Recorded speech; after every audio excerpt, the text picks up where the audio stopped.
Hello, everybody, and welcome to another episode of the Guitar Souls podcast. This is episode number 116, and I am one of your hosts, Mr. Levi Clay, and I am here with my good friend, Mr. Mike McLaughlin. How's it going, bud?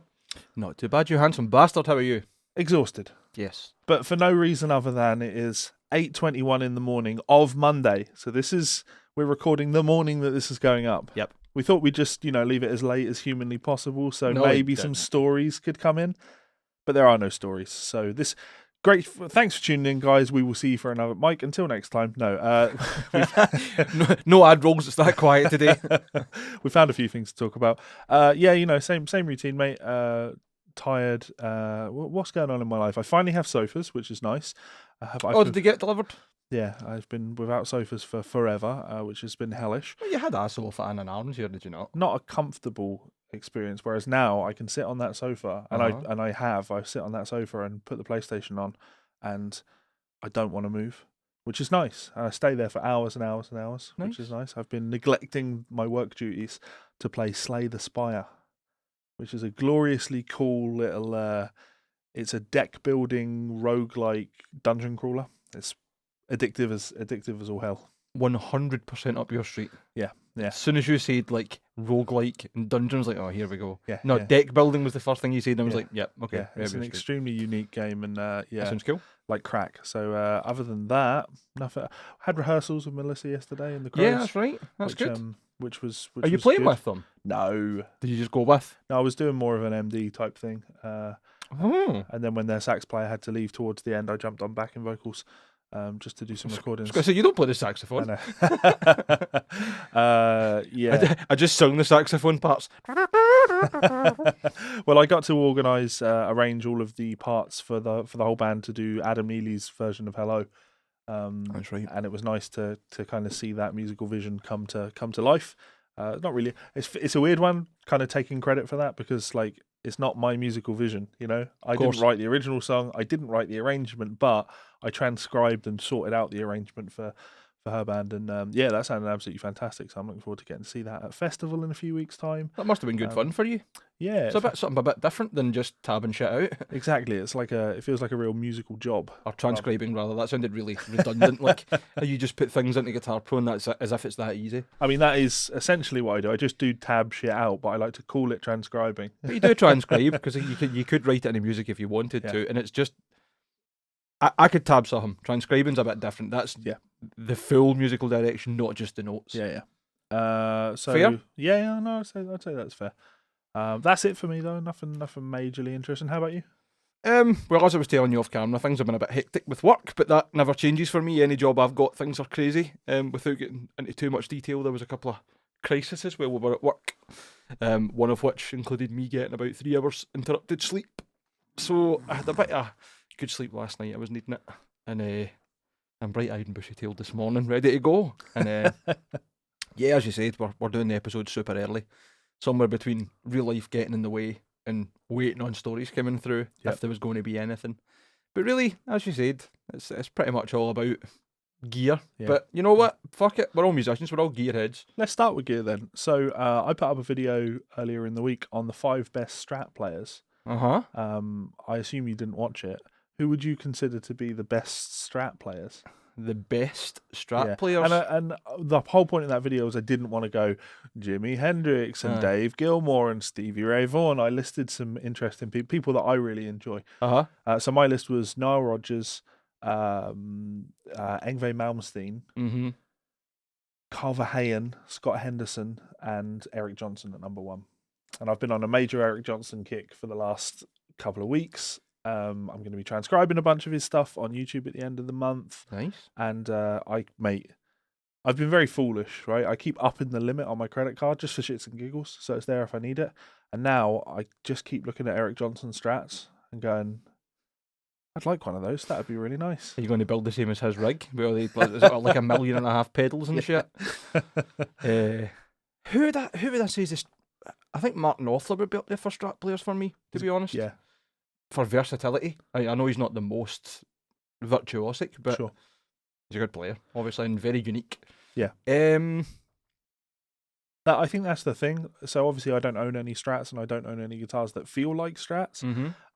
But what I kind of came to in terms of conclusion when putting that list together is it was very different than maybe putting a Telecaster players list together. I'm not saying all Telecaster players sound the same, but the Telecaster sounds a certain way, whereas the Strat is an extremely versatile instrument. Everybody that I listed on that list is, a dramatically different player. You throw Mark Knopfler into the list. Here's another one. All different sounds. Simon Neal from Biffy-Clyro. It's a good shout. How versatile can you get? Big, thick, almost humbuckerish fuzz sounds as well as sparkling cleans. Yeah. So cool. And really, we missed out the most important Strat player, which is Maestro Alex Gregory. How did you miss him? He's the only signature 7-string Strat on earth. And you fucked up. Speaking of gear, I got some new gear, didn't I? The cab? And my head back from Dan. How was it? Oh! So I took it to the studio last night. And like before you even get to volume 2, it is loud enough and it's so much gain, but like usable gain. Sure. So he's done further mods to it. So it's turned up and he's like, I've basically rebuilt the thing. Okay, no bother. So I mean practically, and I mean like hum wise and hiss, silent. Like scarily quiet to the point when I switched it on and I turned it up before I plugged anything in, I was like, I don't think this is putting anything out. But no, it was just quiet as fuck. So I've got some switches on the input which changes the voicing. I think it's like kind of boosts in certain places of the EQ, makes some difference with presence and stuff. He's built, I think, a bit more gain into it. It's really weird how it saturates gain wise. So like up to about halfway on the preamp gain, it's just your standard kind of lots of gain. You could go from kind of hair metal up to something a bit more, and as you push it, it saturates more and more to the point where if you crank it, it genuinely sounds like an HM2. Right. It's got that big, thick chainsaw-y. Exactly. Yeah. But that from a valve amp is really weird for me. Yeah. So you can get to that territory, and then the rest of the EQ is just normal presence, treble, middle, bass, and your master volume. Then Dan's also added a negative feedback control, so I can have the amp fully saturated, and then I can start cutting some of it and take some of the flub out. Right. And it's what that's really good for is, see if I'm dialing in a tone and it's just like the cab's not farting, but you've got that kind of sag at the bottom end. Sure. It tightens right up and it dries up. It's ridiculous, man. Like, I don't know how to describe it. Like, it just makes you just fuck about a wee bit. It's almost like it dampens the speakers. I like this. You're demonstrating being playing with not necessarily a master of tone, because who knows, your tones might sound shit, but passionate about tone. Oh, it was super exciting. And Dan also modded the amp to make it quieter, and he's put like a kind of pot in the back that kills some of the hum. Mm-hmm. So, and I've not really fucked with that, to be fair, because I don't need to, because the amp's quiet as fuck. So even without a drive in front of it, it's got so much gain that you can do metal.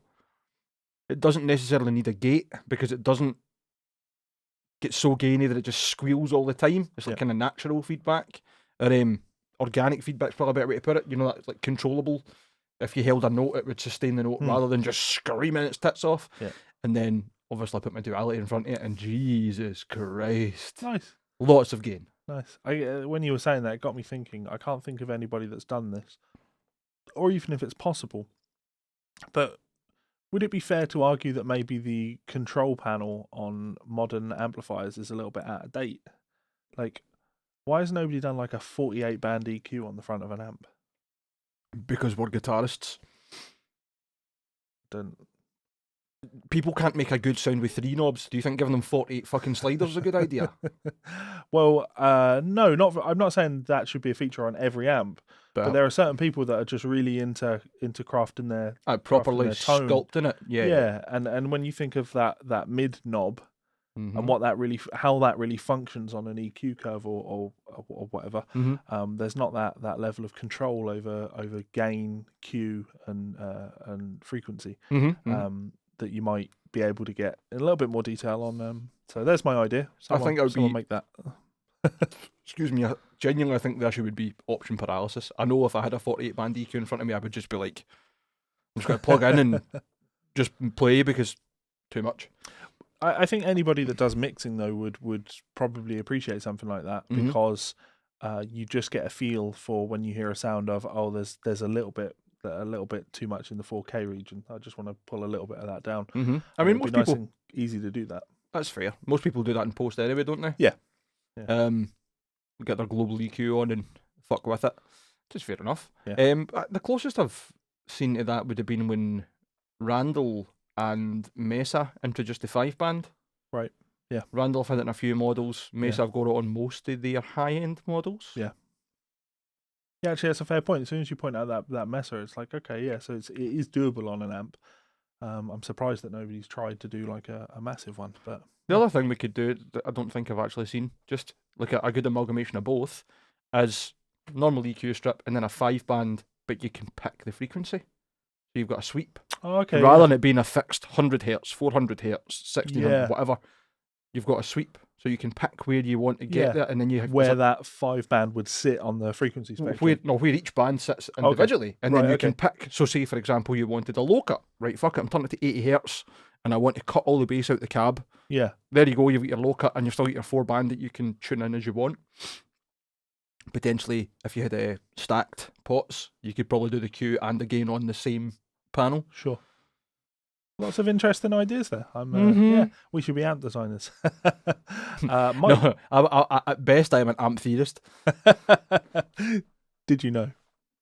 This show is brought to you by our friends over at Ormsby Guitars. We want to remind you guys that there is still time to get involved in the upcoming Run 16 guitars. Those include these incredible hypes available in 5 new colours. That Dragon Burst is absolutely stunning.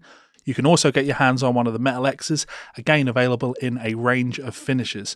My personal pick has to be these headless Vs, absolutely outrageously cool. Imagine one of those in an 8-string, I absolutely love these. And finally, the Ando San signature model, available in 6, 7 and 8-string availability. Go and check them out at Ormsby's website right now. This show is also brought to you by our friends over at Rev Amplification, a one-stop shop for all of your tonal needs. Head on over to their website to check out their range of lunchbox amplifiers, both the D20 and G20, 20-watt amplifiers with built-in 2-notes torpedo technology so you can record direct into your computer.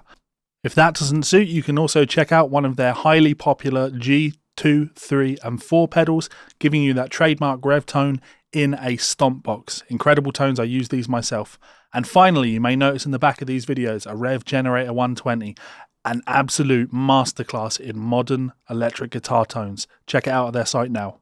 So as always, a huge thanks to our friends and family over at both Ormsby Guitars and Rev Amplification, and of course our friends over at VPix. Go and check out some VPix as well.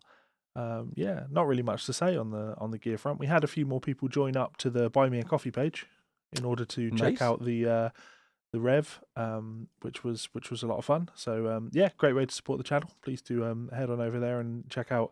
It's about 50 minutes maybe of us just really going through all of those options on the Rev, which is yeah, good fun. And I don't play any guitar in it, which is an even bigger treat.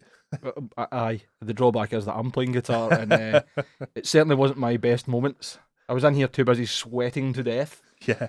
If you want to see me as a puddle.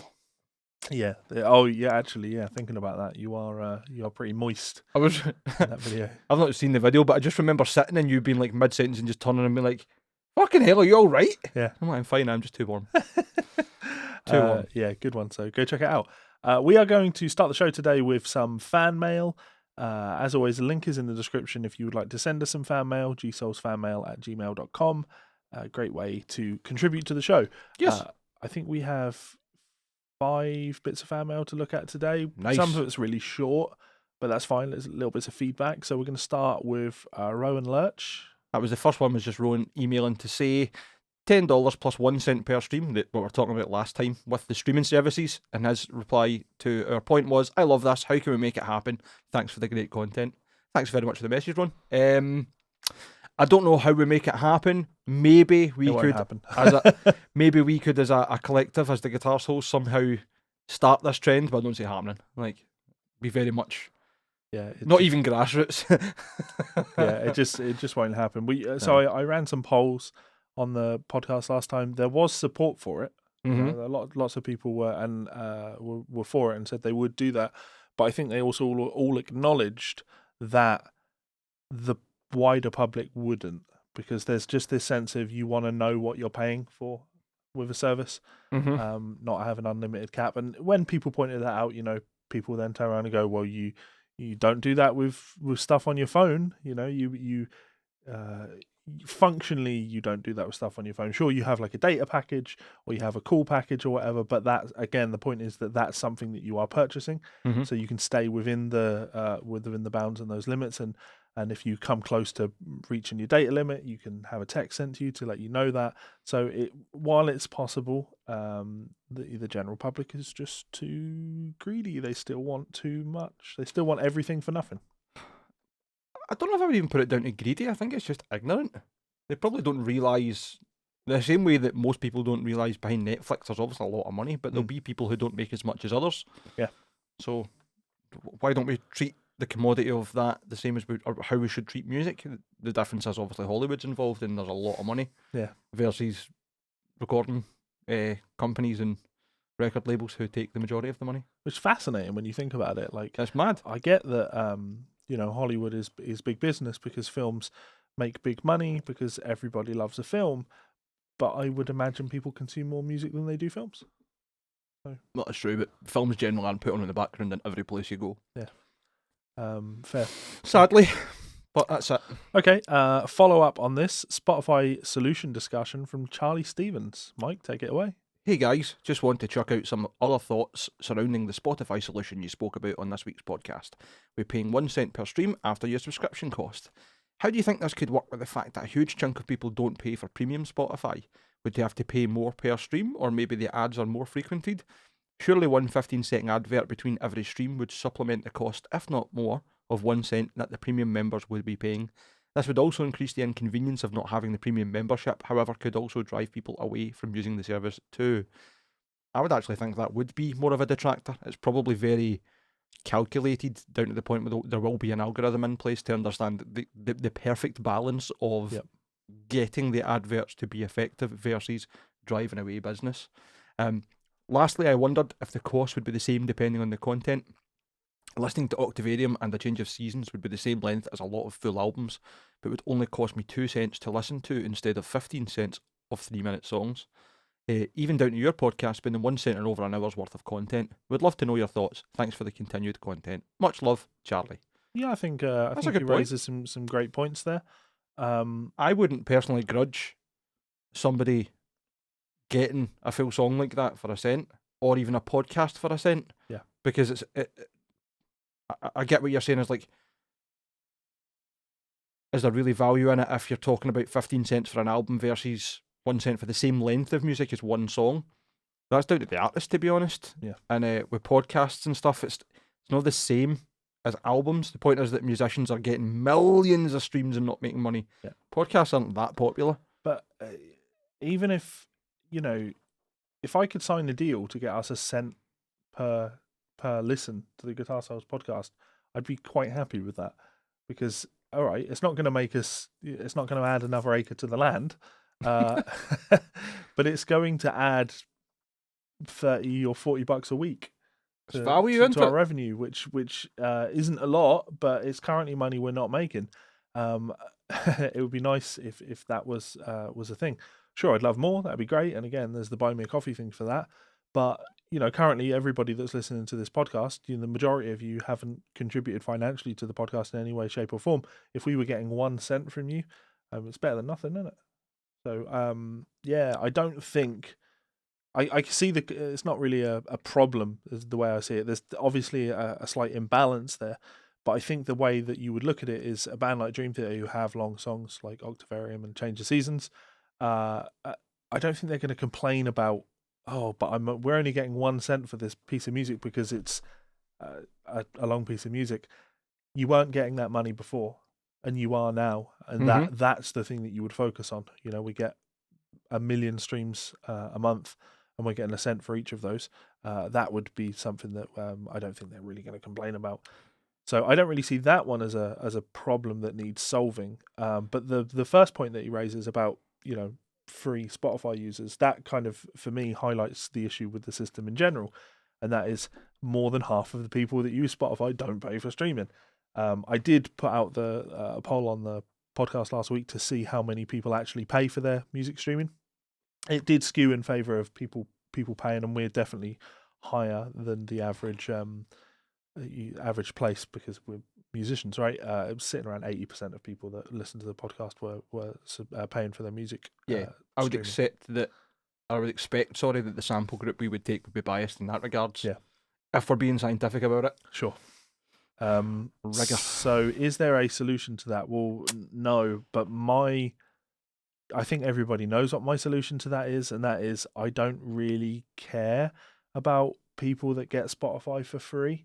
I would be okay with Spotify discontinuing their free service because it's not financially viable for either Spotify or for music listeners, or for content creators, music creators. It just doesn't pay in the same way.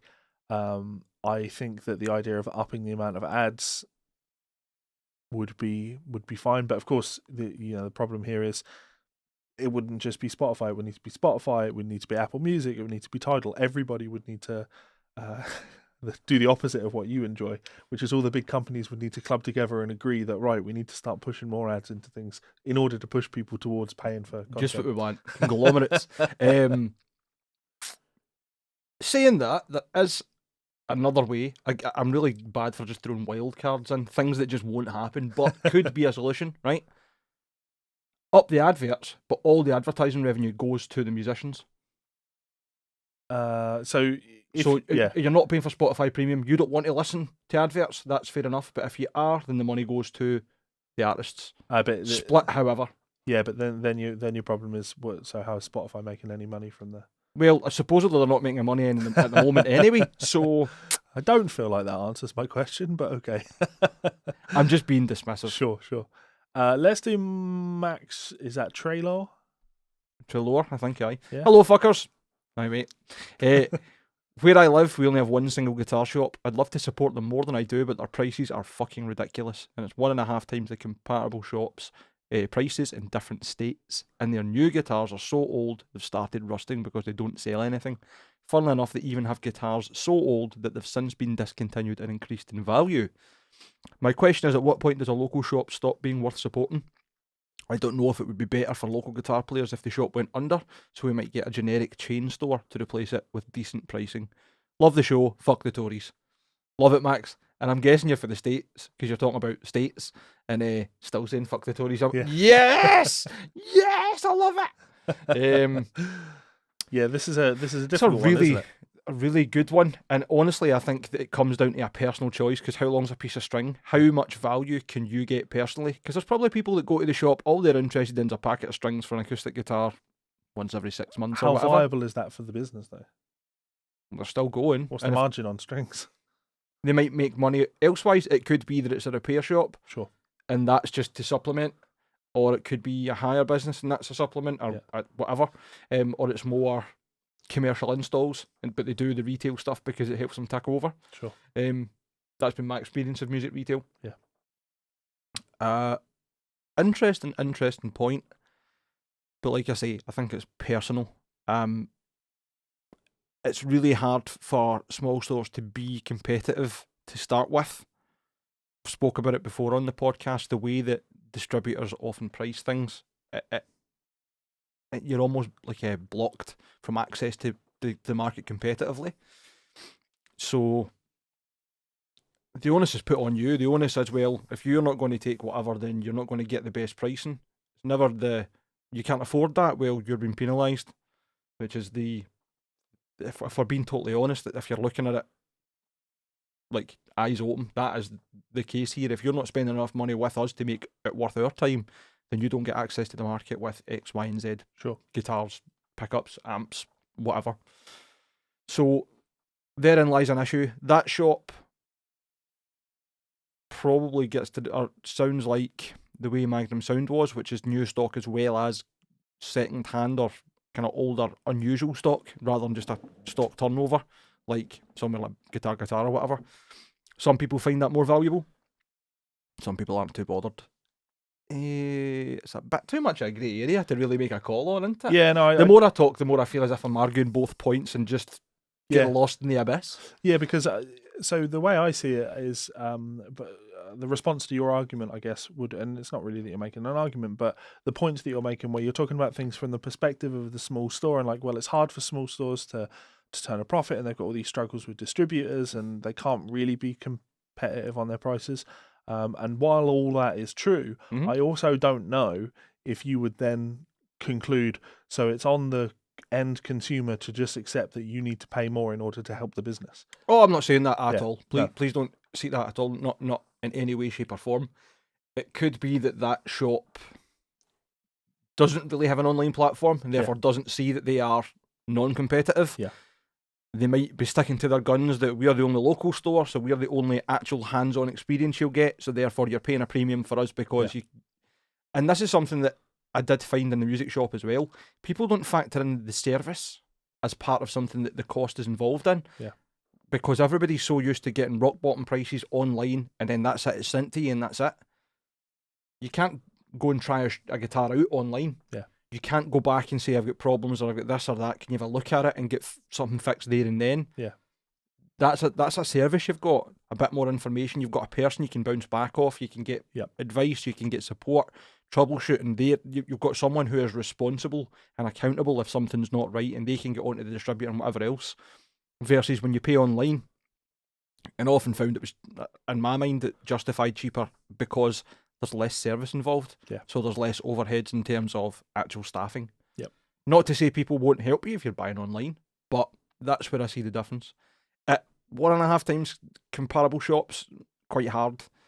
And online pricing kills competitiveness when it comes to local stores. Just to put it blunt. Yeah, I would answer you, Max, and say that I think the key thing that you have to factor in for yourself is working out, because I think what Mike's talking about there is convenience, right? And there's different aspects of convenience from different methods of purchase. Yes.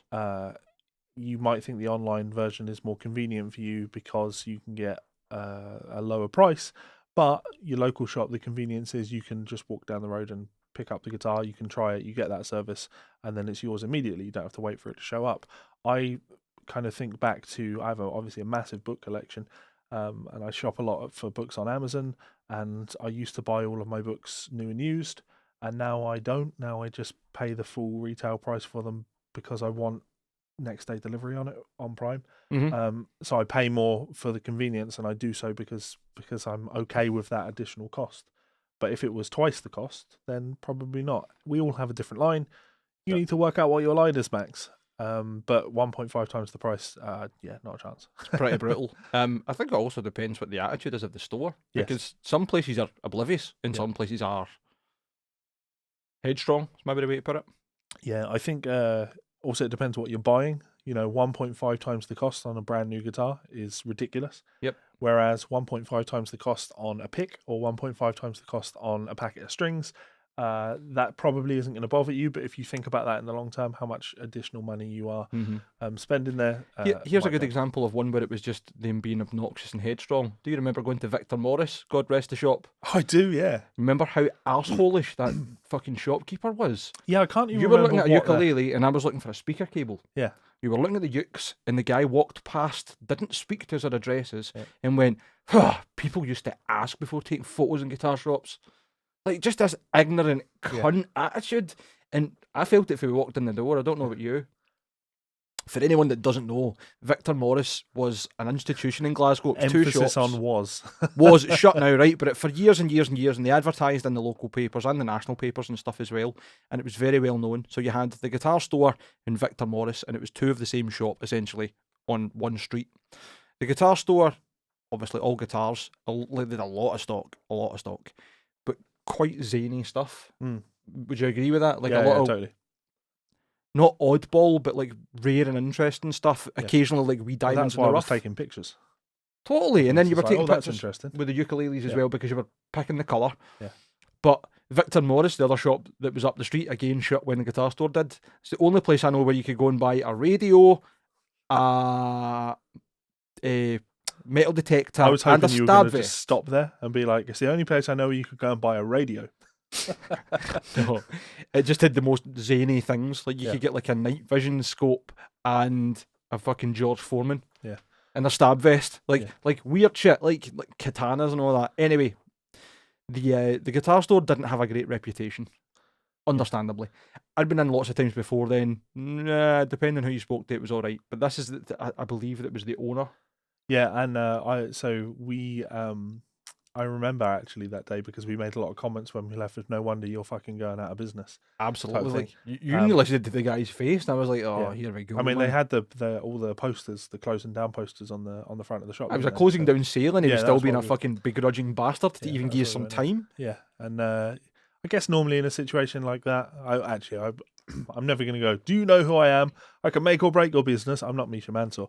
But but if you work in a customer service role like that, just be nice to everybody. One, because it's your job, and two, because you don't know who you're dealing with, and you could be dealing with someone that has the potential to help your business. So yeah, not everybody's out to get you. Yeah, I'd heard that. I don't know if that's Victor, or Victor was a family member or somebody else that had the business to start with, but the person that was in the shop, I've heard, was notorious for that, to be honest. Just an ignorant bastard. Yeah. And it wasn't just that running we had. You remember me asking about the speaker cable? Yep. So I'd went in literally just to get a cable from my head to my cab, right? So I went in and said, I'm looking for a short speaker cable, maybe like a metre or so, for a head to a cab. He goes away and he comes back and he brought back like a 10-foot loudspeaker cable, which would have done the job just a bit too long. And I was like, no, I'm looking for a shorter one. Yeah, well, that is a speaker cable, or like some really smarmy wanker attitude. And I was just like, all right, cool, bye. Like, how do you expect to engage well with customers, especially when it's like, I'm not going to buy fucking shopping. I'm buying something that's like a passionate hobby. Yeah. Something I'm enthusiastic about, and that there is value in giving good service because people spend a lot of money on the right equipment. Yeah. People spend hundreds of pounds on fucking cables, never mind anything else. Yeah. And you're an expert in it. You know what you fucking want. Like, I wouldn't say I'm an expert, but I certainly have enough gumption to be like, I don't need a 10-foot speaker cable to go from my head to a cab, mate. Yeah. I need a shorter one. Yeah. Well, that's what you asked for, a speaker cable. Good for you. Stick all 10 feet of it right up your arse, you prick. Okay, let's go on to Steve's email. This is an interesting one. We're not going to go into mega detail on this, but there's definitely some interesting stuff that we can talk about. So, aye. Yeah. Steve, thanks for the email. Hi, fuckers. Hope you guys are doing well. Levi, I thought it would be great if you can share a little more detail on how you run your business currently. By that, I mean the different revenue streams you earn and what percentage that makes of your salary, financial expectations of being self-employed as a guitar transcriber, 6 figures, 5 figures. No bother. Fucking we'll phone your best mate, won't we? Yeah. He makes the 6 figures. I'm not even going to say his name. How does it work with self-assessment tax returns, and do you get tax relief on guitars, etc.? Also for Mike, on salary as a touring musician, do you get to keep all the money you earn, royalties on party cannon, etc.? Keep up the good work, fuck the Tories, etc. Cheers, Steve. Thanks very much, Steve. So the reason I like this one is because you talk about percentages rather than numbers. It's very uncouth to talk about how much money you make, right? Class consciousness makes me say, no, challenge your employer. Sure, but I am my employer, so That's different. I know. But it's the same as people talking about, like, you never talk about religion or politics. Like, yeah, you do, just to the right people. exactly. I'm not going to get into the pub and be like, I fucking hate the Tories, man. Start causing issues. The reason I was okay with this is because as part of my teaching, I do a lot of mentory type things as well, like students that are. There's very little I can teach them now in terms of their playing, but I'm helping them with more industry related stuff, and pointers for being the consummate professionals, and getting the jobs type thing. And one of the first things that you have to understand in order to make a living in music is don't do what too many starving musicians do, which is, this is the thing that I do, this is the service that I offer, and either take it or leave it type thing. If you want to make a living in this industry, the reason I can do it as successfully as I do is because I, as he points out here, multiple revenue streams. I make little bits of money from lots of different things, and they all add up to a living. Smart business, to be honest. Yeah. So, I mean, if you think about the things that I do, obviously, like my books are a significant portion of my income. And I wanted to say like 50% of my income, but actually when you factor in all the other things I do, it will bring that down to probably 30% of my revenue probably comes from books. 20% will come from Patreon, and then another 20 or 30% will come from transcribing for people, and then probably only as little as 10% from teaching, potentially even less than that actually. But then on top of that, there's other things like YouTube ad revenue, which isn't much, but it's, you know, a few £100 a month, literally just a few £100 a month. On a very good month, a few £100 a month. Usually looking at maybe £200 a month on YouTube ad revenue. You know, I've got a piano sponsorship now, which brings in a little bit of money. I have an affiliate scheme with Transcribe, who you can buy Transcribe via my link, and that brings in a little bit of money, which is you know, another nice little source of revenue. When people are buying it, go and buy it via that link. What else do I do that makes money? In theory, I have merchandise, you know, physical books that I can sell. I have CDs that I can sell. They don't sell. In theory, I have the revenue stream from Spotify for my album, and Bandcamp and all those things. But I would say those are my kind of main sources of income. Obviously, I do writing work for places like Premier Guitar Magazine. I just did a video column for them last month, which was a nice chunk of change. Yeah, so lots of different revenue streams. I get royalties from Lick Library every 6 months. So all of these small incomes add up to an all right living, which is yeah, that's the good thing. So that's the dream. Yeah, the financial expectations of being self-employed as a guitar transcriber are not many. Don't have many expectations, because everything could disappear tomorrow, type thing. Joseph could shut down Fundamental Changes tomorrow, and that would... Don't see that happening. I don't see it happening either, but you know, something bad could happen, and that would be bad. To be fair, I don't think if either one of us were talking 2 years ago, we would have thought we just spent 18 months in lockdown. Yeah, okay, fair. Yeah, you know, like, you're right, shit can happen. Yeah, very quickly. Mad things can happen. So I try not to have expectations, and I mentioned earlier in the show, I keep upping my credit card limit. I don't have any money spent on my credit card, but I want to just keep pushing that up, just in case the worst happens. Show off bastard. You know, I've got a credit card with a big fucking lot amount on it, and I don't spend any money on it. No, I'm kidding on. Yeah, but it's not good if you've got a credit card with a big amount on it, but it's like 20% APR. Like, you know, that's why I don't have a balance on it. You know what I mean? Aye, that's fair. And how does it work with self-assessment tax returns? So self-assessment tax returns are something that I've been doing for the last few years. Prior to that, I had an accountant. My girlfriend's dad ran a big accounting company, so he was doing my books for a long time. He gave me a lot of pointers on how to deal with expenses and things like that. On the subject of tax relief on guitars aren't actually something that I claim for. I don't buy all that many guitars, believe it or not. And a lot of the guitars I have, I'm given a lot of the guitars that I have now, or I get a significant discount on a lot of the guitars that I buy. So while I have a lot of guitars, you know, the one of the other perks, if you like, of what I do for a living is that I can get good discounts on most products that I want to buy. Tax relief on guitars, it's actually a difficult one because assets depreciate. So it's not like you can just be like, I'm going to buy a £5,000 guitar. Cool, that's £5,000 less tax I have to pay. That's a much more complicated thing. What I will say is tax is a ball ache. I don't like paying tax, but I pay tax. I pay a lot of tax because that's how the world goes round, and the whole kind of fuck the Tories mentality that we always talk about, or that Mike always talks about, that only works when you pay tax. For me, it's not fuck the Tories, it's fuck people that refuse to pay tax or avoid paying tax. Yeah, okay, fair enough. That's cool. I'm not going to comment further, we'll not get political. Sure. But I think the if there's a Venn diagram, there's definitely a big overlap. Oh yeah, absolutely. Yeah. Absolutely. It's funny, I'm the other side of the spectrum, really. Like, we don't get or take a salary when it comes to PartyCan, and even when we're on tour for 2 or 3 weeks, we don't have a fixed amount that we'll take as musicians. This is essentially as close to a subsidised hobby as it can get. And I don't mean that to be unprofessional, to say that we don't take it serious or that it doesn't have scope. But at the moment, as we're growing, it's kind of like people that invest in their business by not taking any money out. They put the money back in to keep building so that they can expand the business and get a bigger portfolio, if you want to say, a better reputation, more value to the actual business itself, the goodwill of the business.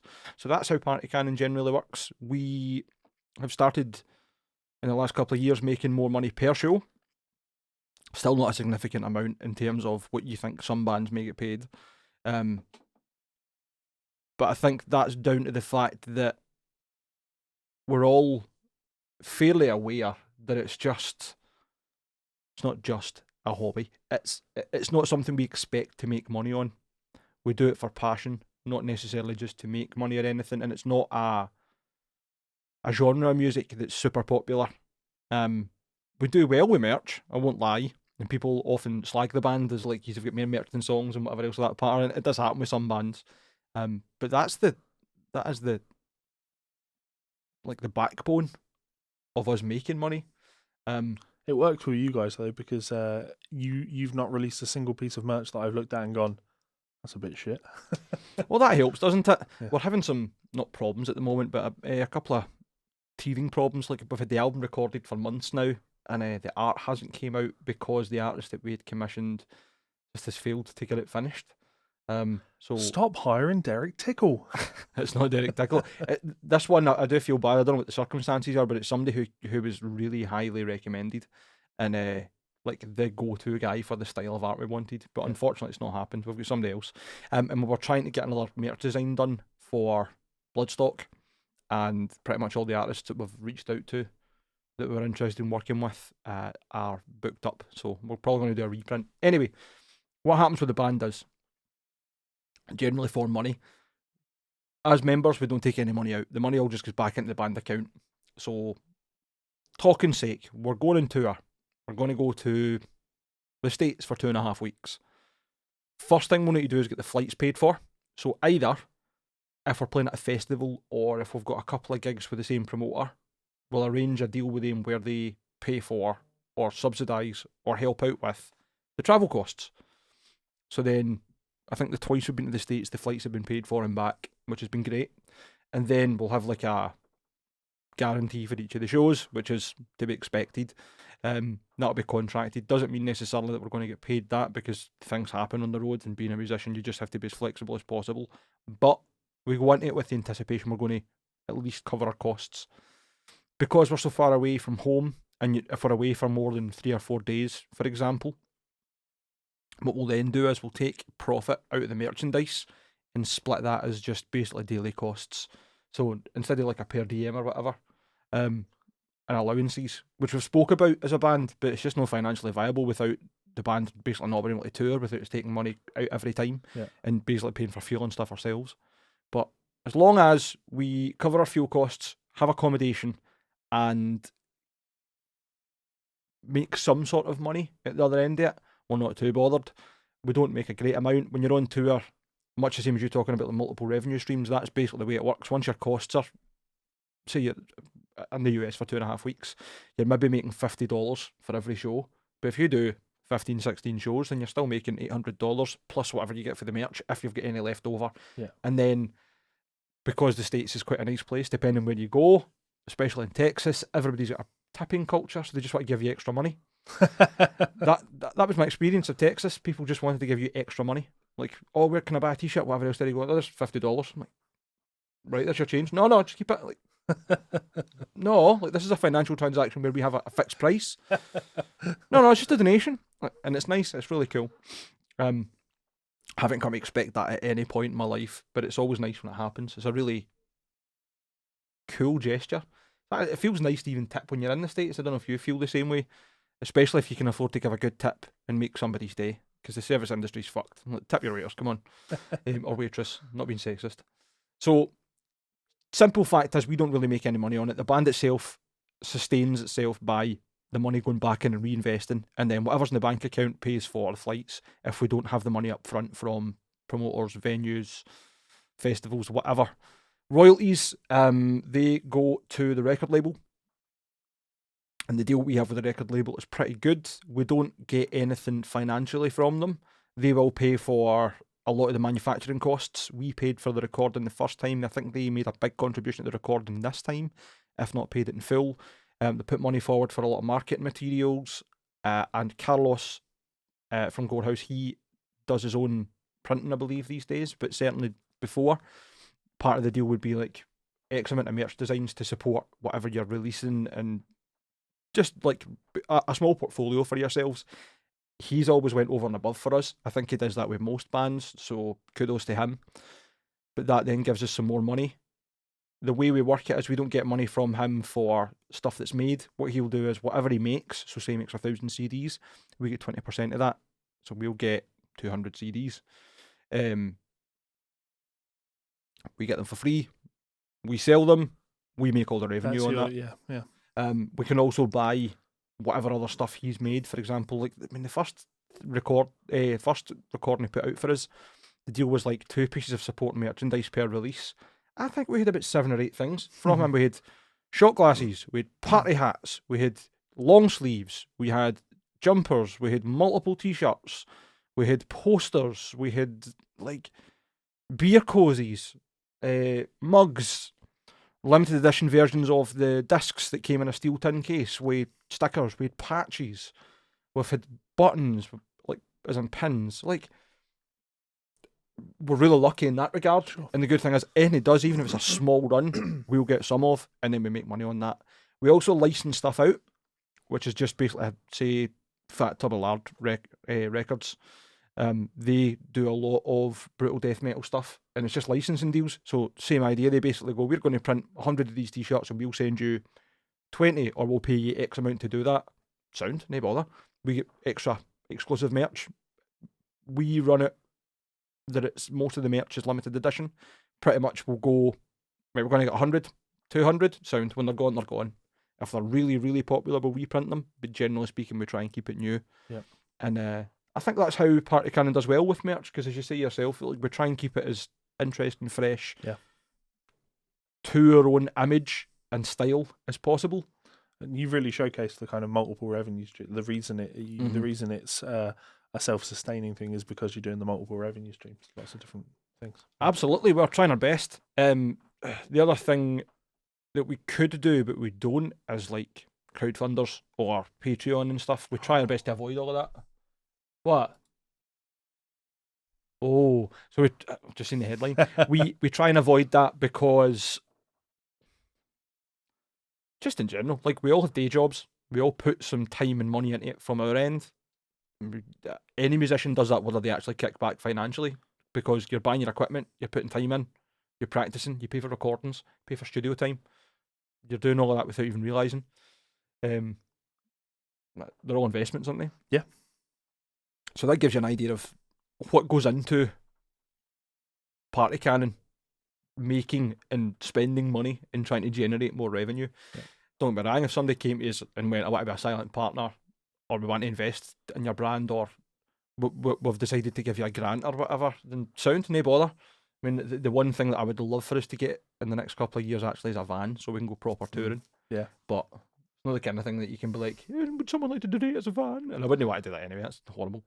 We're going to use that as a springboard, right? So Bravo Right Rifleman, or Ryan, if you like, has sent us in an email entitled Chapman Kickstarter. Oh, there you go. Speaking of disgusting. Boys, thoughts on Rob Chapman crowdfunding his band's album? The guy owns a guitar company and lives on a beautiful island, but wants everyone else to pay for him record his music. As devil's advocate, it's nearly impossible to recoup studio costs with album sales or streams these days, so you might as well get the money up front from your core audience. It kind of makes the fans put their money where their mouth is. I'd love to hear your thoughts. Cheers, Ryan.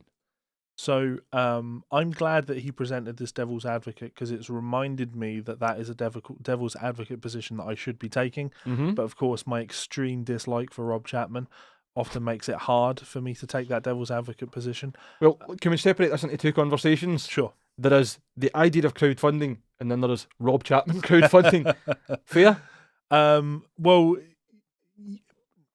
we can do that, but I wouldn't say fair, because Rob should, like, my moral should, or my ideas of how the business works should apply to absolutely everyone, even if I think the person's a scumbag. And in this instance, the argument I would make, and it's the argument I've made to Melissa, and it's the argument I made to Tom Monda, and it's the argument that I'd make to you, crowdfunding is a good thing, no matter what way you look at it. It doesn't matter what position you're in. Sure, when I look at someone like Megadeth crowdfunding, part of me is like, well, this is dumb. You can easily afford to fund your own album.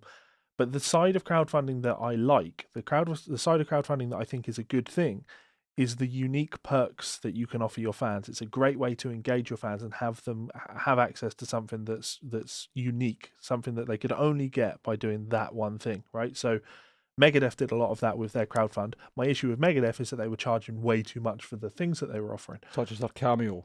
Yeah. Well, Dave. Yeah, and it was like online video chats with them, and like for $5,000 was, stupid. Fuck off. I'm not quoting the exact prices, but it was just ridiculous things. When Thank You Scientists put out their second album, I told Tom that I was annoyed that they didn't crowdfund it, and he said that we are in a position where we don't really need to crowdfund it. We can just make the album and then bring it out and sell it. And I was like, that's all well and good, and I take that as well and good, but you're in this weird position where now, as a consumer, I can only give you £20 or £30 to buy the CD or maybe a CD and t-shirt package, right? Whereas if you had a crowdfund, I could have given you more money, and I would have wanted to give you more money. I would have wanted to get something a little bit more unique, right? I would have wanted to maybe like pay 70 for the album, but also like a handwritten lyric sheet or whatever from the studio. Like, stuff like that is cool, and it's not just cool for your bank balance as the content creator. It's really, really cool for your audience. It's really, really cool for the people that you're working with. Rob's Kickstarter is funny. I don't know if you've seen the numbers on it. I haven't seen anything about it. He's got 700,000 subscribers on YouTube, but at the last time I checked, this was like, I don't know, 4 or 5 days ago. Bring it up. Come on, just Google it. It's hard to find, and as ridiculous as that, see if you can find it. Honestly, when you look for Rob Chapman Kickstarter, it doesn't come up. Something else comes up. Anyway, last time I checked, he had about 43 people had contributed to it of his 700,000 subscribers, and that's because I think most people do actually look at Rob's situation and go, you own a massive guitar company. You're always bragging about how successful you are and how much power you have. You don't need this. So I think Rob's average audience member isn't interested in this, but the reason he has made money on it, despite only having 40 or so people contributing, is because they're all contributing at much higher tiers, and they're getting unique and cool things in return. I believe there's one of the perks that he's offering, I think it's for $5,000, you can get 1% ownership of the album, and you get paid royalties on the album. Ludicrous, because you'll never make money on that. You'll never make money on that. But Jesus Christ, man! Found it? 48 backers pledged, or they wanted 10 grand, and they've got 16. Yeah. Why? Why are you doing this? Yeah. A new album from Clockwork Wolf and Co. Isn't that a good band name? It sounds like a wank fucking beer hall. Yeah. Have a look through the perks. Have a look through the tiers, and you'll see what I mean. He's also greetings is the first thing on the campaign. You disgusting beast. That was a bit of far, wasn't it? Pledge £10 or more. Guitar strings used recording the album. Yeah, that's it's one of those things, isn't it? It's dumb, but I appreciate how he's monetizing it. Like, no, offer better things, but cool. But it's only one string you get. Is it one string? Just 12 guitar strings available that are used on the album recording session. Hang on. Each string comes complete with certificate of authenticity and exclusive studio recording picture. See, the problem with something like that is that's when someone's ego has gone way overboard. Nobody wants your used guitar string, and if they do, nobody wants a certificate of authenticity, and no one's going to value it at £10. And if you're trying to convince people that you're a big deal, and you're saying that there will only be 12 strings used on the album, like, fucking hell, what? Do you not change your strings when recording different songs on different days or whatever? Like, if you're if you're working in a recording studio, you should be changing your strings quite often, I would argue. I would think so. And a man that runs a guitar company isn't exactly short on strings, I would hope. I must have gone through 15 packs of strings recording my album. On 15 packs of strings on one guitar. Like, you spent a lot of time on that. I went through 2 sets of strings on 2 guitars. Yeah. Well, I was toying around with different gauges and things, but trying to get the right sound and the right feel. And we were trying to get the right sound, the right feel, the right recording, and the right notes within a day. So okay, yeah, fair. I recorded everything at home, so and that's a different scenario, isn't it? Yeah. Do you want to read some of the others? who thinks that their used strings are worth 120 quid? What a fucking gimp. It's like Rob Chapman seems like the kind of person that would release an NFT of his own asshole or something. Pledge £12 or more and you get tickets to a live stream acoustic show. Watch a live stream of Rob playing a selection of songs from the Clockwork Wolf & Co album and a guitar clinic and Q&A, all live from Malta on the closing day of the Kickstarter campaign. Right, no bother. You want us to kickstart it while you're sitting in Malta? Fuck off. Pledge £15 or more and get a Clockwork Wolf & Co t-shirt. And that's what I want. Just like an open invitation to be punched in the street. Pledge £15 or more and you get a Clockwork Wolf & Co baseball cap. Pledge 20 or no more. Get to the more expensive What? Wait a minute, right. 15 or more gets you a t-shirt or a cap. 20 or more gets you guitar picks. Limited edition engraved brass guitar picks. 25 or more gets you a signed limited edition vinyl. Get to the expensive stuff. I'm getting through. I don't want to be talking about Rob Chapman for the next 4 hours. And I can assure Handwritten lyric sheets, fuck off. You can record on the album at $50, no. You can get a super exclusive vinyl test pressing at 50. Now that's quite cool. I do like that. They're limited. Not that you would want a test pressing of anything that Rob Chapman's on. Get your name on the album credits at $50 bucks or more. Pledge 100 or more Instagram takeover. Oh, can we spend 100 quid and just post pictures of our balls? Everything has to be approved by Rob. I've already checked. He's got a YouTube takeover as well. You can make a video for his channel. Here's the so I'm gonna stop you. The craziest thing on there is you can buy and own the title of Monkey Lord, and he will bestow you with the title of Monkey Lord. He will retire his title of Monkey Lord and he will bestow it to you. I don't realise that he owned the rights to the words Monkey Lord. Fucking gimp. Yeah. So pledge £500 or more and join the band. Fuck off. Absolutely fuck off. Yeah. So I pledge 1,000 or more on 1% of the album royalties. Yeah. Pledge 13 or more, £1,300, sorry. Buy the guitar used on the album recordings. I ain't bother, Robbie guitars only worth £1,300 new. Pledge £1,500 or more YouTube takeover. $3,000 or more coming tour. $5,000 or more get signed. We form a project together for one single. So somebody actually bought the Monkey Lord thing? Yeah. What? Yeah. Fly to Malta, have lunch with Rob. You then head to the ancient fortified city of Medina. Rob ceremoniously and officially hands over the title of Monkey Lord. The ceremony and the day are filmed and edited by a professional crew and then uploaded to Rob's YouTube channel. Includes a signed guitar of the fans' choice of Rob's private collection, vinyl, merch bundle, and day at the studio where Rob holds a private guitar lesson. There's some value in that. Not $8,000. No. So, yeah, you know, I think Rob's done what Rob does, which is overvalued himself. And, but I say overvalued himself, you know, people have contributed. But like I say, I have to be consistent. I think crowdfunding is a good thing. I support crowdfunding. I think crowdfunding is great. I think Rob's perks and things are a little bit out of touch, out of taste, which is why he's only got 40 people contributing. He should be fucking embarrassed by that. Absolutely fucking embarrassed, mortified. If I had 700,000 YouTube subscribers and I launched a crowdfund and I got 48 people joining up to it, I would pull the crowdfund down out of fucking shame. But he's more than smashed his target, so yeah. I'd say he's lucky that he's managed to find quality over quantity. I'm just being serious. Like, these people must have a lot of time and care and respect for him. I mean, fair play to them, each to their own. But yeah. So, Ryan, I wouldn't, you know, I can't really shit on Rob for having a crowdfund because it's something that should be available to everybody. And I'm glad that he hit his target, not for him, but because he's offered a bunch of perks that his fans, and he has fans, of course, have seen value in and have purchased. Do I think they overpaid for them? Yes. But are they happy with their purchases? Well, hopefully. And hopefully they're able to walk away from this, what's the name of the band? Clockwork Wolf Pedophile or something? I think they've walked away with some deal of value, and that's good. That's better than them just being able to buy the album. If they're happy, then they're happy. So. That's it. Shakespeare's Moustache, fucking brewery and co, whatever the fuck they're called. Yeah. Shite cunts. Yeah. Anyway, enough about Rob Chapman. Fuck that guy. Yeah. I should. Thanks for the question, Ryan. I should clarify. I don't think for a second that Rob Chapman is a paedophile, but I think that's the kind of weird name that Rob would go with for a band, right? I don't know as much. I'm staying well clear of that. Like a hypothetical clockwork, a steampunk paedophile wolf. There's fan fiction in What? this. I don't know. A what? A steampunk steampunk. paedophile wolf.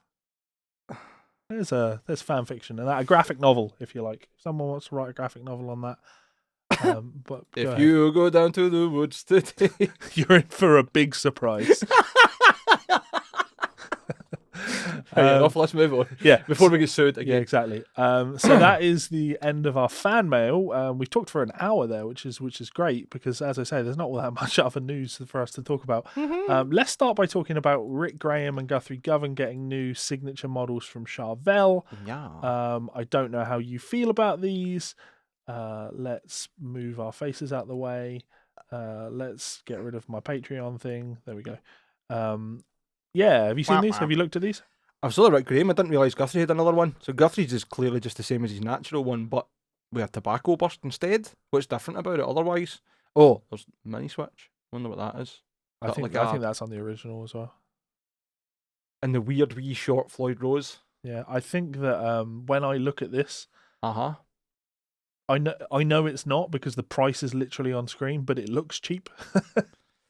I think it that's looks like a laminate. I think that's the finish. Yeah. And I don't mean that as in like the finish is bad, but I Yeah. know what you mean. There's a lot of cheaper guitars that will take a non-flamed top, just any sort of kind of open pore wood surface, and then burst it or paint it.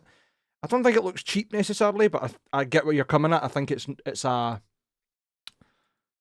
very common finish for a very prestigious guitar. Yeah, I just think that natural wood is an interesting beast, right? Because natural wood is hugely variable. You know, my new Mayonnaise that's coming, when I first got sent the picture of it, my initial reaction was, I don't like the top on that. I don't think that, as far as bells go, I don't like the top on that. Sorry, it's iPoplar. As far as the Poplar top goes, I don't think that's a great top. When it got stained, it looked a lot better. But I'm not going to kid myself and say that I couldn't have got a better top. You know, it's just nature of the beast. Luck of the draw. Yeah, but this is the promo shot, and I feel that they probably could have found a better looking bit of wood than that. Possibly. Not an ugly guitar, but I get what you're saying. It kind of falls in line with the. Probably doesn't help any that's a super strat. Yeah. Well, it's more traditional strat body, but you know what I mean. Yep, so there's that, $2,600, and then Rick Graham's signature model, which is somehow more expensive than the Guthrie. It's beautiful, to be honest. You like it? Very much so. I mean, maybe I'm biased. It's quite similar in colour, apart from the fact that it's matte rather than gloss. Yeah. You know what? The main problem I've got is it just reminds me of the Ibanez AZs. I know that Charvel kind of hold just as much right to the super strat as anybody, but every part of that just seems to fall almost exactly in line with the AZ. Yeah. Classic style trim, even like the colour choices with the hardware, single hum, and they are Fender knobs, but the layout. Well, it's. I don't think that when I look at this. I just think that it's a standard. It's the DK24, the standard just Charvel DK24, which I assume maybe are only available in HSH configuration. So Rick's gone for HSS. They may, to be honest, the Charvel stuff doesn't really interest me, so I've not looked into it. When the San Dimas stuff, the original Made in Japan stuff came out, it was unbelievable. This, what I can tell you about this is it has the Rick Graham's signature bare knuckle pickups in there, which is probably where the additional price is coming from, because bare knuckle pickups are not cheap. They are not. But yeah, if you're into what Rick's doing, what Rick's been doing, interesting place for the jack socket. It also looks as if that panel the jack socket's on is slightly beveled backwards. Yeah, which is really clever. Nice idea. Aye, the contouring on it's really clever, to be honest. Even see behind the bottom horn, been cut away, so you've got what they usually call it super access or whatever. Yeah. So it's a beautiful guitar, man, and congrats to you, Rick. Well done. Yeah.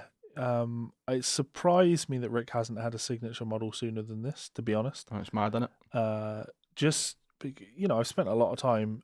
Maybe is it criticizing It's just the business that we work in now, the business that we live in now. I think around 2015, I was joking with some of my friends in the industry that will remain nameless, of course, about this year was going to be the year of the YouTube signature artist, and this just continues that for me. Like, Rick is one of the best guitar players in the world, but as far as I'm aware, he only has one record out, which he put out. Jesus Christ, it's got to be over a decade ago now. That was back when he played in the universities. No, he's playing his Oh, right, okay, so a bit later than that then. Yeah. And it's I can't even think what it's called. I've got it in the house. And yeah, it's just, what Rick is known for is YouTube and Instagram and doing guest solos on other people's things and product downloads, etc. And obviously I don't take issue with that because I also don't make music, and it makes sense from a business perspective that when you want to launch signature guitars, you're going to launch them for artists that have the biggest reach, artists that get seen by the most people, not necessarily artists that are traditional in terms of how they make a living or how they reach people. So I do get it. Yeah, times are massively different. And yeah, Rick does always seemed like the guy, because I guess it's really funny, the sheer amount of players that came through Lick Library that are now, I consider stuff like this to put you at the top of the mountain, Oh, absolutely. Having a signature with Charvel, who are owned by Fender. Yeah. You're pretty much up there.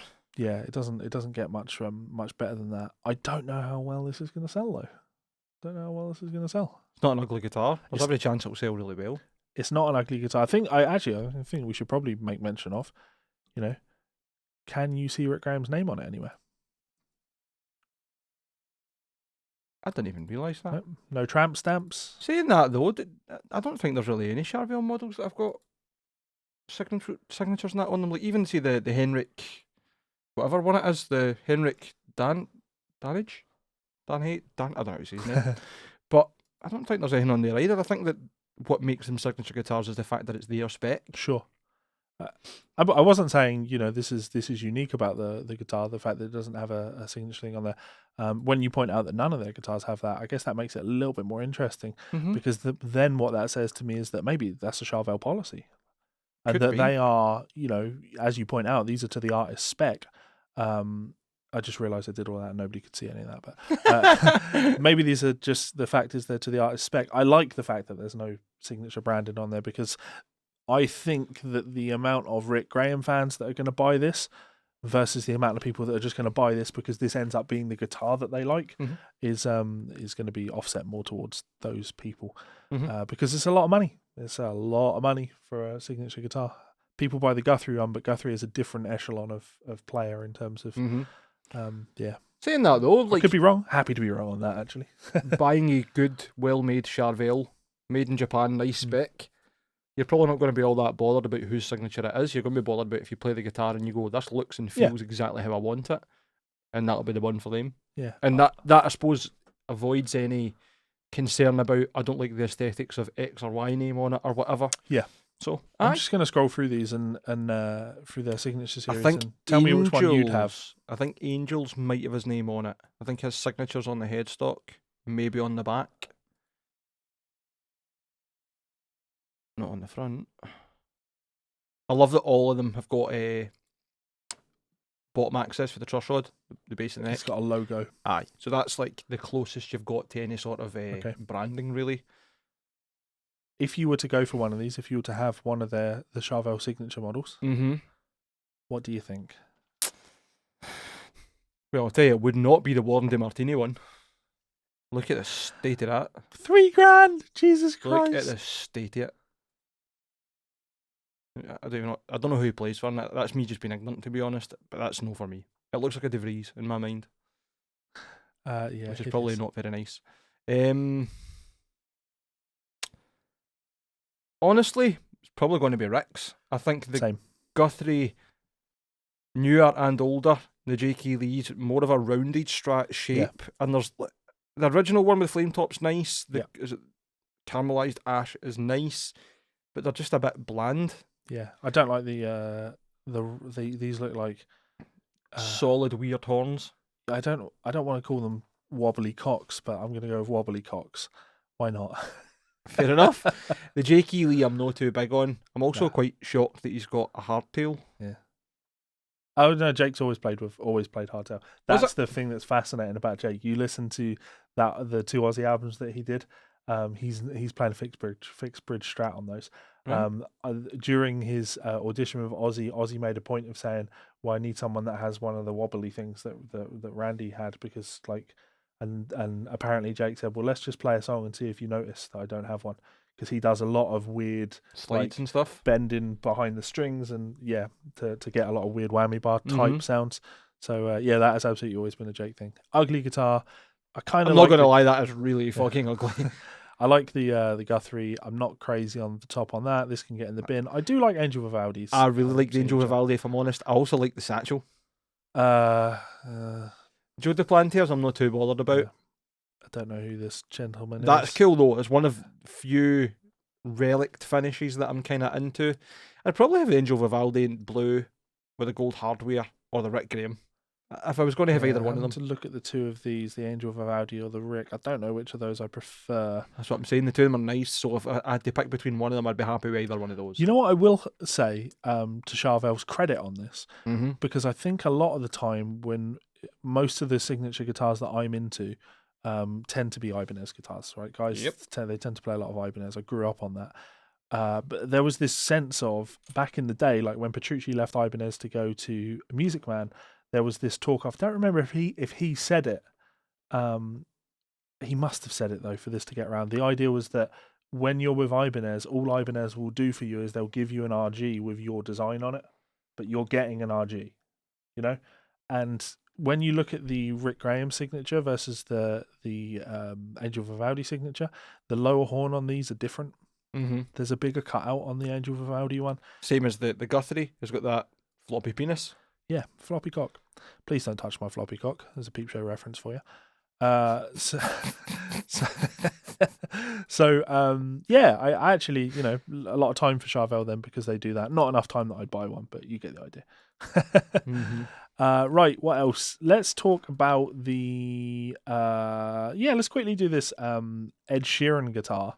It's a bit of a mad one, isn't it, really? This is absolute madness. Yeah, I want to okay, I don't need to bring it up. I'll let you read the story.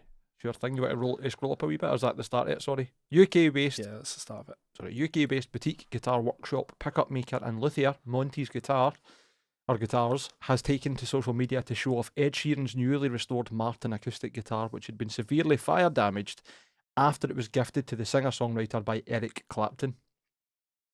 So, sentimental value aside, that's probably quite an expensive instrument. Yeah. I'm going to just bring it up so we can see it. Let's go for it. So the story had originally been revealed by Ed Sheeran himself during an appearance on First We Feast's Hot Ones. I fucking love Hot Ones, man. Yeah. I don't think I would last all day. Hot sauces look lethal. With the 4-time Grammy Award calling... Brian Cheney's got a bottle of The Bomb. Really? Yeah. No. I'm just not doing it. That Godslayer, the stuff that Katie got me, it was like 15 million Scovilles. Yeah. Was enough to put me off trying to eat super hot shit for quite a long time. So that's the burnt guitar. I'll let you continue. Yes, so the guitar itself had quite a lot of fire damage on the front end, especially on the fingerboard and the headstock. If you scroll down. Sorry. It's all right. This is a quote for Ed Sheeran. My hero is Eric Clapton. He's the reason I started playing guitar. I got to know him in 2015 and we've been friends since. One day I went to his house and he just took his guitar off the wall and gave it to me, signed the back and said, just keep my guitar. I kept it in my studio at home. It was the only guitar at home in the studio. And when I was on tour, my friend phoned me up and said, your music studio is on fire. It's burning to the ground. And I was like, fuck, the guitar is in that studio. The guitar comes out ruined. It's burnt to a crisp. Enter Sheeran's longtime collaborator Joe Rubel, who entrusted the guitar to Monty's for a full-scale rescue operation. A year later, the guitar was as good as new, if not better. And I'm not really bothered about reading any more, but if you can bring the photos up, man, This is ridiculous. So... this is the guitar. You can see in the inside the braces are not too bad, but the front of it has been cooked. Yeah, that pickguard has caramelised. Yeah, there's splitting all around the binding and the edge here. So. Look at the fingerboard. Yeah, black. And then now, it's even nicer than new. It looks like a whiskey barrel top. It's beautiful, and look at how well the bridge and the fretboard have cleaned up. Yeah. Even the binding looks great again. Yeah. If you keep going, the photos of the headstock and stuff are pretty fucking significant as well. Like, the state of that, you can barely see the Martin logo. I mean, you can barely see the Martin logo now. It's not really a Martin anymore, though, is it? Sure, But I mean, yeah. that's a beautiful headstock, and it makes it very unique. And they've still cleaned it up and managed to get. You can see horrendous burning on the side, but Yep. the back of it was all right. It was quite lucky in that case. I think it was sitting in a case, and right. all the fire damage happened to the front of it. I see. So they managed to keep and restore the signature without any major issues. Amazing. Just the work amazing they've done is phenomenal. Yeah, that's absolutely amazing work. So big props to Monty's Guitars for that. Absolutely. I mean, so I'm much not... so. Mm-hmm. So much so. I think I'm going to head over to their Instagram and give them a Follow. wee follow. Aye, quite right, man. I don't follow many people on Instagram, but yeah, there you go. I thought Monty's was Ireland? No, London? No idea. I just seen it on the page there. Neal Schon auctioning off 112 electric guitars. There's only one issue I take with this story. Right. See if you can spot it. And maybe I'll take that back when we read through this. So go on, give us a read of this. Okay, Neal Schon has announced that 112 electric guitars and acoustic guitars from his extensive collection are about to hit the block in a mammoth online auction, which is set to see the sale of his prized six-string possessions. Of the event, which is being held by Heritage Auctions, Schon said, "These are guitars I've been collecting for a very long time, and it's time to let go of some of my collection to make room for new arrivals." I've got a feeling you don't have a one-in, one-out policy, to be honest, with 112 for sale of the collection. Yeah. Chief among the dizzying array of instruments on offer is the guitar used by the Journey guitarist on the band's 1981 album Escape, and the one that became synonymous with the group's mega hit Don't Stop Believin', a black 1977 Gibson Les Paul Deluxe. So I'm not going to go through the entire thing. There is some ridiculous guitars in here, including, I believe, two 58 Les Pauls. Wow. I'm sure that's in here somewhere. I thought I read that somewhere. Yeah, he's selling a ridiculous amount of guitars. The only thing that, I don't know, how do I word this? I was expecting when I read this for there to be a line in there saying to raise money for. You know? Doesn't have to be. No, of course it doesn't have to be. But that's kind of what you come to expect when you see like Clapton selling a guitar or Dave Gilmour selling a guitar, etc. And I think that adds to the sale, right? It makes people want to get involved even more because it's like I'm getting a piece of history here, but I'm also contributing to a good cause. Whereas in this, none of that, which is the bidding starts today. So see if you scroll down. Links there. Let's have a wee look and see if we can see anything tasty. I know there's 112 guitars, it's going to be a quick screw. It's going to be US Or time. not. Yeah, US Few 113 matches. Look up. Oh, so here, yeah. See if that brings anything up. Oh, right away we're at the Telecasters and Levi's like, oh, right away, 51s. A 50, 3 51s. A 53 Les Paul. Just to confirm, are these all of the Neal Schon guitars, or? I think so. They all look as if they've been done in the same catalogue, so I would assume so. Yeah, I mean it's a beautiful collection of guitars. It is, because there's a double neck SG. Yeah, so this is fucking ridiculous. Look though, like that top row. Look at it and look what the current bids are. And do they actually have bids on them? Whether they do or not, right? Sure. Even the asking prices, there's the best part of $150,000. Yeah. This estate's going to be worth way more than $1 million. Oh yeah. Like,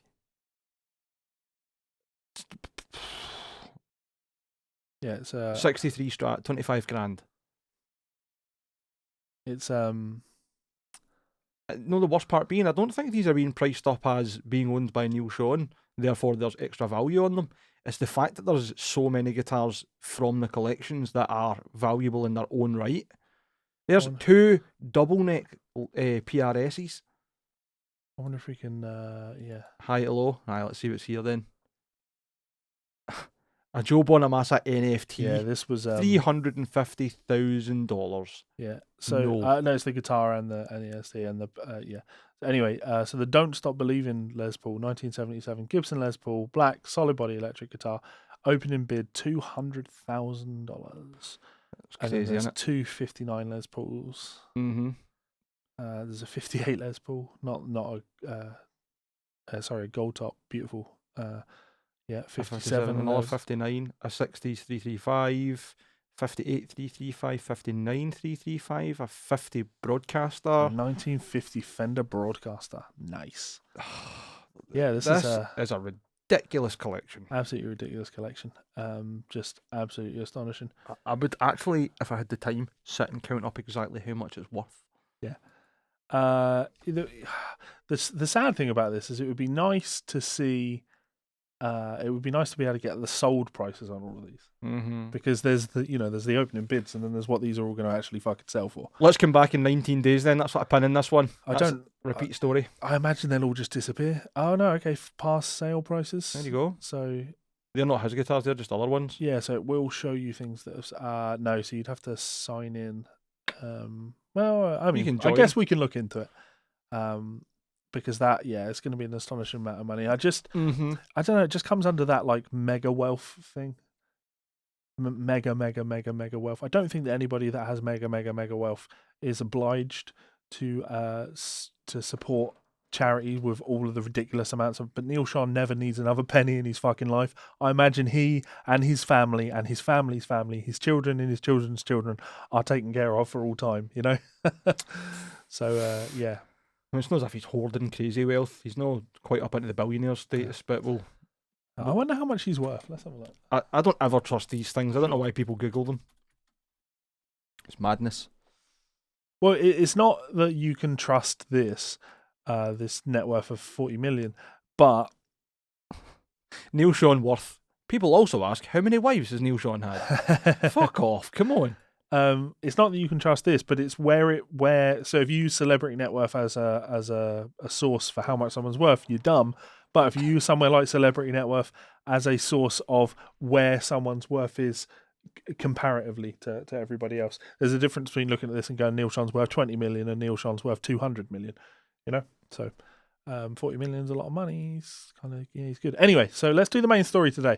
An affordable EVH 5150 amp has been announced with designer James Brown back on board. Which I do like, but at the same time, Van Halen's passed away. Can we stop capitalising on dead players? Well, EVH is a brand. It is, so but it's Eddie Van Halen, and the 5150 synonymous with Van Halen. Totally, but it still is. It's like saying that well, it's not quite the same, but Dime had turned into a brand by the time he'd passed away. But no, we could do the same with Fender. You know, Fender is named after Leo Fender. Leo Fender is long dead, but Leo Fender didn't own the company for a long time. He didn't, but he started the company. Yeah, Eddie Van Halen didn't start this company, I don't think. I don't know what the deal is there, but the point is here EVH is a brand.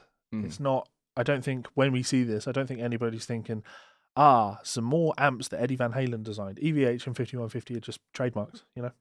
But So you get my point, though. I do get where you're coming from. Like I would argue that the timing is poor, but then how soon is too soon? Ed died a while ago, so I don't know how soon too soon is. Anyway, we'll give it a quick read. EVH has joined forces with. Can you scroll down a bit? Sorry. That's all right. With amp engineer and original PV5150 guitar amp designer James Brown, hence the Brown sound being a comment, for the new 5150 iconic range of amps to bring the legendary tone to players at a more affordable price. For the record, I am not against the idea of more 5150s being on the market in terms of if they're good high gain amps. The iconic amps are based on the acclaimed EVH 5153 amplifier that came refined the high gain machine Eddie Van Halen used through his career. The launch range consists of an 80 watt head, 4x12 cab, 40 watt 1x12 combo, and the options either black or ivory textured vinyl with silver and black 5150 and EVH logo badges. The 5150 iconic combo and head both feature 2 channels with an extra voicing on each to offer more versatility for players. The green channel boasts an overdrive button for clean to gain boost, while the red channel's burn button adds a fiery crunch. Fucking hate guitarists.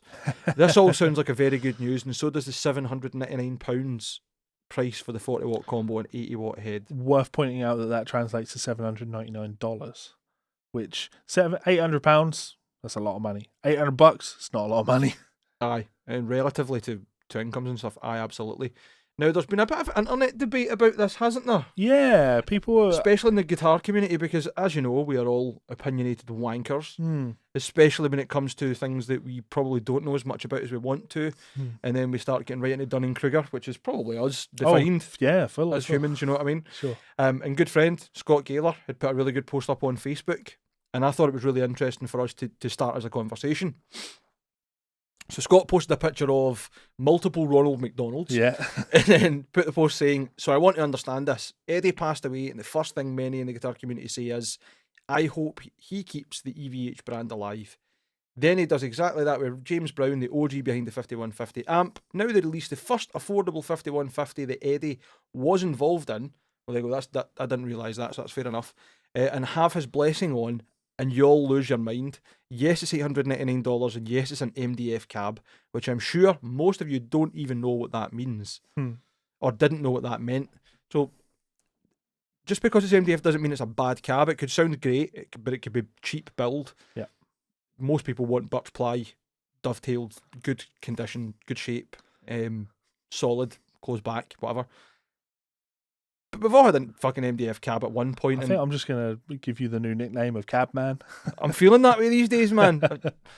Tone is stored in the cab. Yeah. So you're mad that it's affordable? Here's the best. No one has heard it yet. No one. Well, that's not true.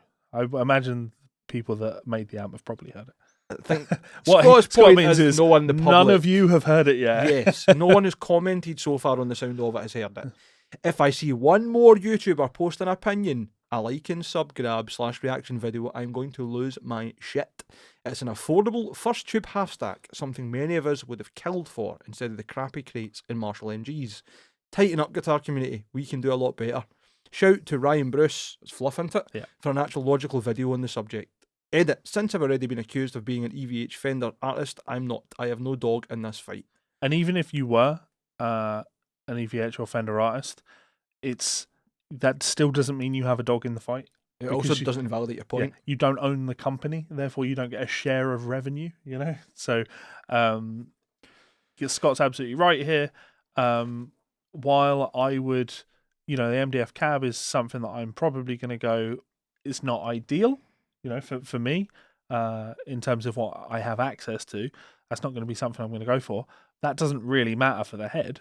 No. And if it's a good design and the drivers are good, yeah, there's every chance it complements the head really well and people will go for it for that. Yeah. I've had cabs made of MDF that have been shitty but sounded good. Yep. You can't argue with the fact that I'll correct Scott again. You can't argue with the fact that none of you who are complaining about this have heard the amp yet. None of you. It could sound fantastic, and I would be surprised if it sounds shitty, Yeah, I'd be very shocked myself. I've seen a lot of people complaining about the fact that there's only 2 preamp tubes. Like, well, if Eddie was happy with that in terms of the amount of gain he could get out of it, then there's every chance that that's going to be plenty. You don't need 6 or 7. It's an $800 amp, and Scott's point there about, like, it's an affordable first tube half stack, something that many of us would have killed for instead of the crappy crates and Marshall MGs. My first half stack was a Marshall MG 100 HDFX, My condolences. Yeah, exactly. And to be fair, this would have cost a lot more than that. But still, it's a great price. I can't comment on it being a great amp, but it's a fucking great price. I am eager to hear it first. Yeah. Probably the way to put it. The only downside I would say, and not to criticise Scott on this, I'm sure actually Scott's probably in the chat for this live, while you're absolutely right, Scott, that it's an affordable first tube half stack, something that many of us would have killed for instead of the crappy crates and Marshall MGs, etc., to quote you, that is absolutely true, but it only really works as a solid argument if this is the only option, and there are other options on the market in this cheaper than this, right? The Bugera stuff is cheap. Cheap. You're going to get a Bugera stack for less than you're going to get one of these stacks for. So it's not really competing with the budget stack type things. I'd agree with the Bugera heads. Yeah. The Bugera cabs sound like mince. So if this 5150 cab, despite being MDF, sounds good, then I think that'll knock it out the park. But you're right. you're very much potentially paying for the branding. Yeah. You're the definitely name paying on for the it. branding. So Which does make you wonder, how fucking much is this amp costing to make? Because that branding, we know that's going to contribute a significant amount to the price. I If would that think wasn't there, I think it's just to be not devil's advocate, but even just to try and be more reasoned. I think it's just as much the name on it as the fact that it's James Brown himself and Eddie that were working on it in the background. So it's not just here's Eddie's name. You know, like the 6560 and whatever else that that came after the 5150 or I can't remember what fucking model it is. Whatever, you know what I'm on about.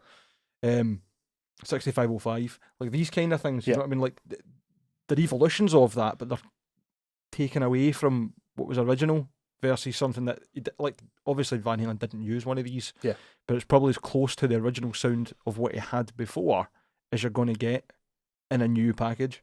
Yeah. So, and you know, in 2021, there's nothing more desirable than buying an amp that will make you sound like 1978. we're still chasing that, to be fair. Some people are, but I would say that in terms of, you know, actual commercially viable music, that's not sounds that people are chasing. It's hard to convince people to use a fucking guitar nowadays, you know. True, aye. So yeah, I'm not against this. I think it's great. I think options are great. You know, ultimately the consumer will decide whether or not this is successful or not. I think if I do the cynical thing, I have to look at the original 5150s and then go, okay, well then you have the Big Era stuff that comes along and just essentially copies all of these designs and then sells them for still a profit, but they're going to sell them for prices that will just knock the competition out of the water. Let's just say smaller margins, and then EVH then has to come in and go, okay, well what we're going to do is we're going to re-release these amps. They could functionally be the exact same amps, but now we're just going to accept the fact that we don't get to have the massive margins that we had before. We're going to have a much smaller margin, but still place ourselves above the Big Era stuff. There might not be a massive margin in it. Yeah, at $800, I'd be very surprised if there's a massive margin because that's a ridiculously low price. What it puts me in mind of is Soldano doing the Jet City stuff. Yeah, James Brown is now doing the 5150 EVH brand stuff. So yeah, cool. We'll see what happens. Yeah, and that's all we have to talk about this week. It has been an interesting show where we did fan mail for an hour and then... I love doing the fan mail for longer because it's you and I chatting shit, and I feel as if it's way more fun. Certainly is for me, man, like getting to interact with the community. Yeah. And Monday Night Guitar Geek Club's always great fun. Make sure if you're online like that. Oh, I hope video, I'm online smash tonight. that I'm not entirely sure if I will be. I don't know if I will be either. It's just one of those things, as I said to you. I suppose we're kind of coming full circle, going back to the work being in a crisis mode and things being busy. As I was telling Levi, I managed to get like 3.5 hours sleep the other day. Now, when you're working 48-hour shifts, as in you are in the workplace for that full time, and you're staying overnight, and you don't get a good sleep, it can have a knock-on effect on the rest of your day. Yeah. But all it really done for me was make the rest of my day a bit of a pain in the arse. So, oh well, fun and games.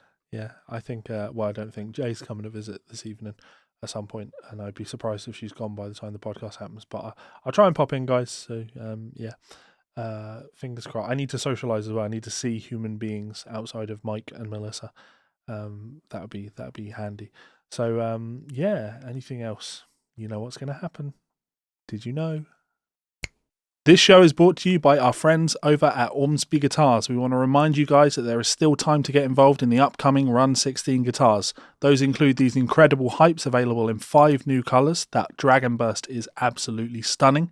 You can also get your hands on one of the Metal X's, again available in a range of finishes. My personal pick has to be these headless Vs, absolutely outrageously cool. Imagine one of those in an 8-string, I absolutely love these. And finally, the Ando San signature model, available in 6, 7 and 8-string availability. Go and check them out at Ormsby's website right now. This show is also brought to you by our friends over at Rev Amplification, a one-stop shop for all of your tonal needs. Head on over to their website to check out their range of lunchbox amplifiers, both the D20 and G20, 20-watt amplifiers with built-in 2-notes torpedo technology so you can record direct into your computer. If that doesn't suit, you can also check out one of their highly popular G2, 3 and 4 pedals, giving you that trademark rev tone in a stomp box. Incredible tones, I use these myself. And finally, you may notice in the back of these videos a Rev Generator 120, an absolute masterclass in modern electric guitar tones. Check it out at their site now. So as always, a huge thanks to our friends and family over at both Ormsby Guitars and Rev Amplification, and a special thanks, of course, to, I was going to say my friends, but our friends over at VPix. Just holding up a VPick. I haven't posted it yet, but I can do this, look, ready? Whoa. Bam! I think I might have a new marketing ploy. Vinny. I'll give it to you because obviously you do the AR stuff, right? I know AR, sorry, you do the social media stuff, don't you? But look, it's beautiful, isn't it? It really is. I'll explain to you once we finish. Oh, okay. But fine. big thank you. Yeah, very cool.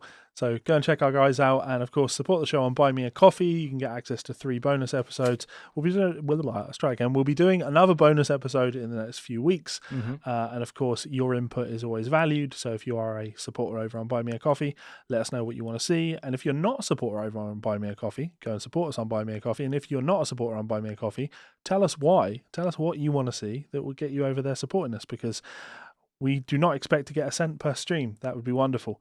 But if we can have, well, half is ridiculous, but fuck it, I'm going to say it. If we can have half of our audience supporting us over on Buy Me a Coffee for a buck a month, like, that would change the show. That would fundamentally change the show. Probably fundamentally change my life. That would be lovely.